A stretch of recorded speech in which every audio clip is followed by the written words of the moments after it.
shape of indifference curve and utility, rate of substitution, and the slope of indifference curve. For minute change, the absolute value of the slope in the indifference curve at any point calculates the rate of the substitution of the consumer preference at that specific point. This is called the marginal rate of substitution, MRS. When the preference is monotonic, the increased amount of the first good along the indifference curve is responsible for the decrease in the amount of the second good.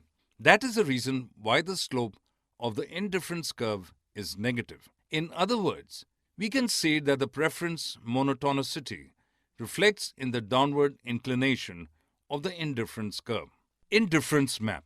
The points, those are depicted in the indifference curve, are considered in the same family in respect of the choices of the consumer. The monotonicity of the preferences signifies that between any two indifference curves, the bundles which are lying above are more preferred than those bundles on the curve which are lying below in the respect of the other.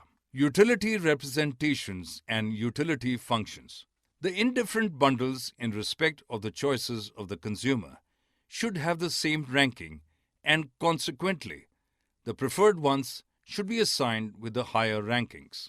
This depicts the utilities of the bundles, and the way they are represented are the utility representations by the aid of utility functions.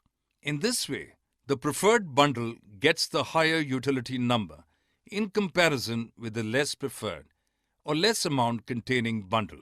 But it is also very important to remember that the same preferences may have different utility representations, as the utility numbers are only used to indicate the preferences. For more such videos on all subjects, practice questions, and a lot more, download iPrep and learn unlimited.